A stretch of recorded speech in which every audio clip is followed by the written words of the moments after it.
پای نیټورک بالاخره له شپږ کلن انتظار وروسته پای نیټورک خپل ماینټ چې کوم پای ټوکن و هغه لانچ کړه.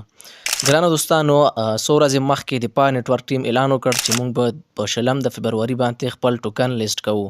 هماغه و دوستانو چې په 20 د فبروري باندې چې پرون ورځ وه خپل ټوکن دوی لیست کړ. دوستانو د پای نیټورک لومړنی قیمت چې $1.5 دوستانو چې په دې قیمت باندې لیست شولو، نو دا تر ټولو ښه قیمت ښکاري ځکه چې په راتلونکي کې د دې قیمت چې دا نور هم لوړېدلی شي. نو دوستانو په دغه ویډیو کې درته د پای نیټورک ویډرا کولو طریقه ښیم چې څنګه کولی شو خپل پای ټوکن چې کوم تاسو ماین کړي دي له ځان سره مو ساتلي دي هغه اکسچینج ته ولیږو یا هم صرافۍ ته یې ولیږو او هلته یې په ډالرو یا هم په USD باندې خرڅ کړو. نو راځئ دوستانو په ویډیو باندې شروع کوو. ښه دوستانو را به شئ پای براوزر ته پای براوزر ور خلاص کړئ. کله مو چې پای براوزر را خلاص کړ دوستانو به راشئ والټ برخې ته. دلته به دوستانو تاسو خپل والټ هغه 24 کوم تور دی هغه به دلته ورکړئ او ستاسو والټ به خلاص شي. زه راځم خپل والټ را خلاصوم دوستانو. ښه دوستانو تاسو وینئ موږ ته والټ را خلاصیږي، لږ انتظار ورته کوو. تاسو وینئ دوستانو تاسو ته به دغسې خپل والټ را خلاص شي. ما سره خو فعلا پای نه دی مایګریټ شوي خپل والټ ته، خو مایګریټ به شي. تاسو سره به دلته خپل بیلنس پاس دې ځای کې شو کوي دوستانو. ښه دوستانو اوس څنګه کولی شو چې صرافي ته له دې ځای څخه خپل پای ټوکن ولیږو او هلته یې خرڅ کړو. دوستانو تاسو به لومړی میکسي صرافي ډاونلوډ کړئ. دوستانو میکسي صرافي چې دا په افغانستان کې کار کوي 100%. تاسو کولی شئ چې هغه ډاونلوډ یې کړئ او هغې ته خپل پای ولیږئ خرڅ یې کړئ.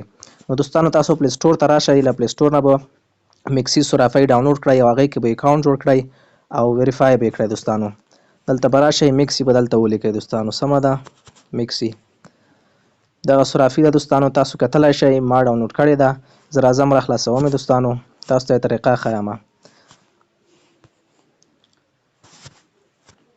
ښه دوستانو کله مو چې میکسي صرافي را خلاصه کړه بیا به راشئ دوستانو دلته په والټ برخه باندې به کلیک وکړئ.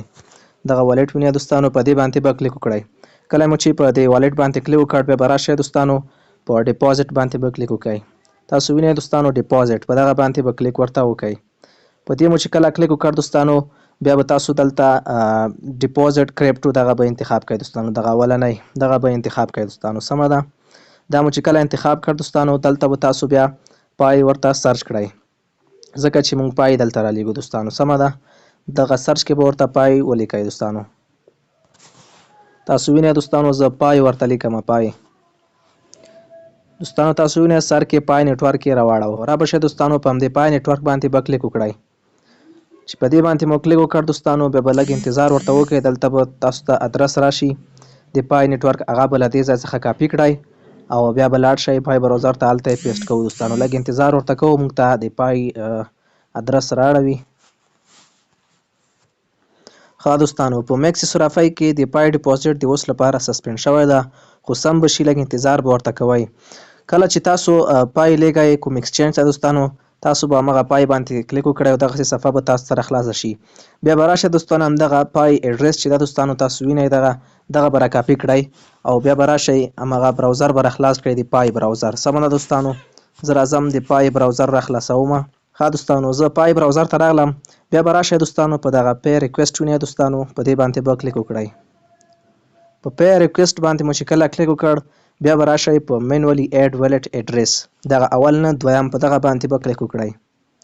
په دې مو چې کله کلیک وکړ دوستانو بیا به دلته تاسو خپل پای انتخاب کړئ، یعنی تاسو څومره پای غواړئ چې ولیږئ ایکسچینج ته یا والټ ته. مثلا زه غواړم 50 پای ولیږم. د مثال په توګه زه تاسو ته وایم که تاسو هر څومره لیږلی شئ، خو که چېرته ستاسو پای لاک نه وي په اویلیبل کې وي نو دلته مثال ما ورته 50 ولیکه. نو بیا دغه ځای ته راشئ دوستانو دغه والټ اډرس ته دلته به همغه اډرس ورکړئ چې کوم هلته کاپي کړی و دوستانو سمه ده. چې هر ایکسچینج نه تاسو کوم ادرس ورته کاپي کړی وي هغه به دلته ورته پیسټ کړئ. ښه دوستانو زه به دلته همغه د پای اډرس ورته پیسټ کړم دوستانو. تاسو به خپل ایکسچینج ته کوم ایکسچینج ته چې تاسو ویډرا کوئ دوستانو همغه ایکسچینج نه به ورته د پای اډرس را کاپي کړئ او دلته به پیسټ کړئ دوستانو. کله مو چې دلته اډرس پیسټ کړ دوستانو بیا به راشئ په سینډ اپشن باندې به کلیک وکړئ دوستانو. تاسو وینئ سینډ په دغه باندې به کلیک وکړئ. نو دوستانو ماته اوس ایرر راواړو ځکه چې زما سره اوس پای هم نشته، زما پای خپل والټ ته نه دی مایګریټ شوي دوستانو. که چېرته تاسو سره خپل پای په والټ کې وي دوستانو، په اویلیبل کې وي، بیا کولی شئ چې ویې ایکسچینج ته، او که لاک شوي وي درنه بیا نه شئ کولی دوستانو. کله مو چې ایکسچینج ته ولېږل بیا کولی شئ چې هلته یې خرڅ کړئ په نورو کرنسۍ باندې، USDT باندې یا هم نورو کرنسۍ باندې. نو دا ویډیو دوستانو که ویډیو مو خوښه شوې وي، ویډیو در سره لایک کړئ او زموږ یوټیوب چینل هم در سره سبسکرایب کړئ.